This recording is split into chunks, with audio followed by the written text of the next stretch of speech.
This is Optimal Living Daily, episode 200. What the? Get ready to maximize your potential with Optimal Living Daily, the podcast that brings you the best in personal development and productivity every day of the week. Your optimal life awaits. Now here's your host, Justin Malik.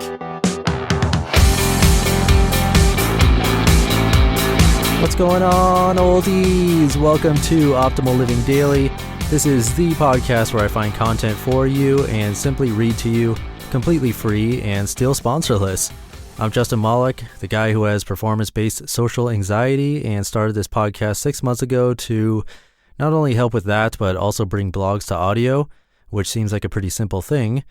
Now, it's definitely not easy to record and edit a daily podcast, I can assure you that, but the idea of this podcast is simple.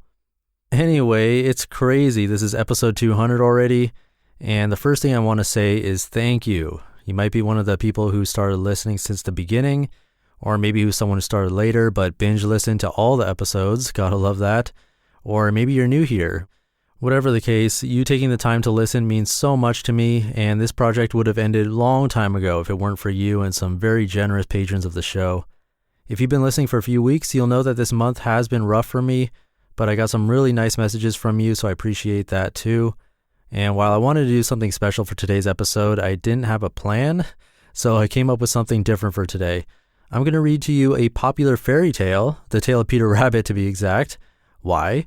Well, old school fairy tales like this one and the Brothers Grimm usually have some life moral, but also I'm kind of obsessed with sleep, so I thought, why not read you a bedtime story? I always joke about that, and people say that my voice is calming, so let's make it happen. Now, if you're driving right now, this isn't really a sleep story, and if I usually don't put you to sleep, then this probably won't. But if you're listening before bed, there is a good chance this could help you fall asleep quicker. That is, if you haven't fallen asleep already with this long intro. So on that note, let's get this thing going and start optimizing your life. The Tale of Peter Rabbit by Beatrix Potter.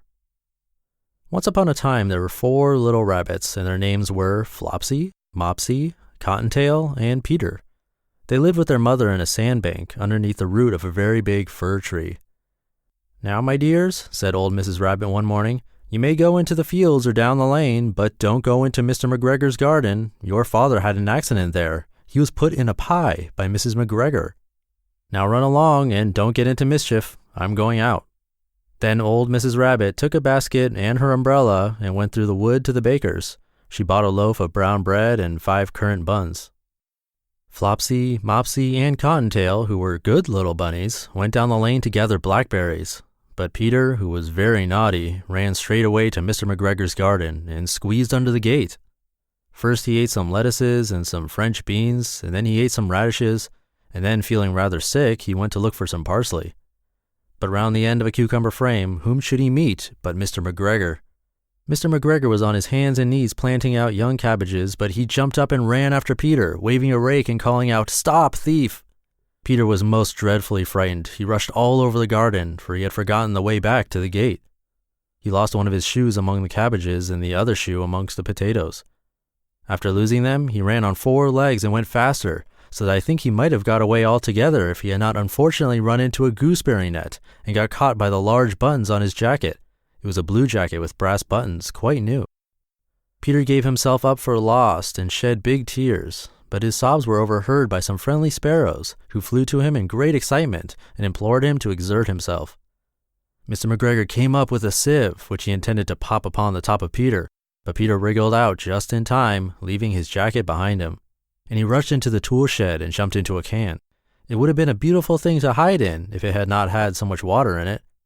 Mr. McGregor was quite sure that Peter was somewhere in the tool shed, perhaps hidden underneath a flower pot. He began to turn them over carefully, looking under each. Presently, Peter sneezed. "Kerty-shoo!"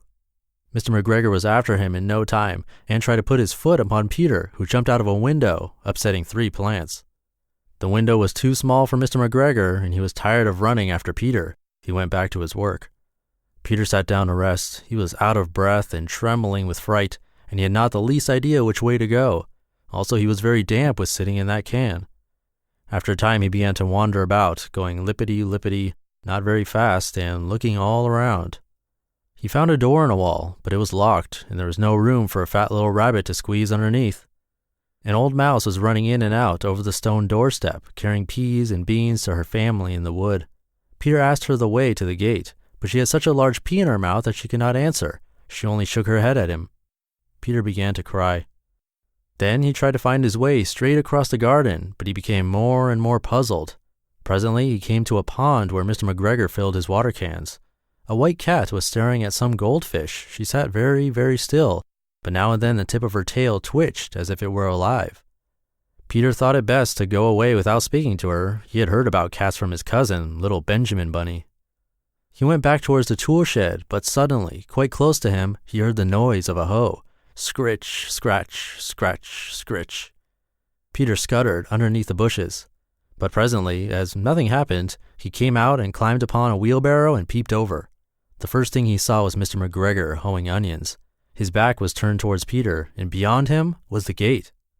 Peter got down very quietly off the wheelbarrow and started running as fast as he could go along a straight walk behind some blackcurrant bushes. Mr. McGregor caught sight of him at the corner, but Peter did not care. He slipped underneath the gate and was safe at last in the wood outside the garden. Mr. McGregor hung up the little jacket and the shoes for a scarecrow to frighten the blackbirds. Peter never stopped running or looked behind him till he got home to the big fir tree. He was so tired that he flopped down upon the nice soft sand on the floor of the rabbit hole and shut his eyes. His mother was busy cooking. She wondered what he had done with his clothes. It was the second little jacket and pair of shoes that Peter had lost in a fortnight. I'm sorry to say that Peter was not very well during the evening. His mother put him to bed and made some chamomile tea, and she gave a dose of it to Peter. 1 tablespoonful to be taken at bedtime. But Flopsy, Mopsy, and Cottontail had bread and milk and blackberries for supper. The end. You just listened to The Tale of Peter Rabbit by Beatrix Potter.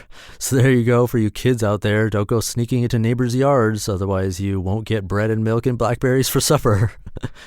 These fairy tales make me laugh. I read a bunch of the old Brothers Grimm ones a year or two ago, and they tend to have these strange, abrupt endings. Although the Brothers Grimm ones often end on a really dark note, but I find it funny. Again, if you're new here, this isn't the usual format of the show. I typically read the best blogs I can find, covering personal development type stuff. But I want to do something a little different today to give us all a break. I mean, if you've listened to every episode, you probably consume like 24 hours worth of personal development content, which is awesome. And if you'd like to keep those hours increasing and help keep this podcast alive for another 100 episodes, it'd be awesome if you could stop by oldpodcast.com. I put up a little page called How to Help that shows multiple ways in which you can show some support. And that ranges from making a one-time donation or monthly donation to simply joining the OLD family for free and grabbing a bunch of free gifts from me. Any and all the things listed on that page go a long way to help support this podcast. So again, you can visit oldpodcast.com and check out that How to Help page for more info. Thank you so much for listening. I hope you enjoyed this unique episode of Optimal Living Daily, and I'll catch you tomorrow for Wellness Wednesday with a brand new author, where your optimal life awaits. Hey, this is Dan from the Optimal Finance Daily podcast, which is a lot like this show, except more focused on personal finance. Justin handpicks the best posts he can find from blogs and authors like Ramit Sethi, Mr. Money Mustache, and more, and I read them to you 5 days a week. So if you enjoy this podcast, come on over and subscribe to Optimal Finance Daily too. And together, we'll optimize your financial life. You've been listening to Optimal Living Daily. Be sure to hit the subscribe button to stay up to date on each new episode, and head to oldpodcast.com. That's oldpodcast.com for a free gift, as well as more actionable tips and resources to help you maximize your potential. Thanks for joining us, and remember, your optimal life awaits.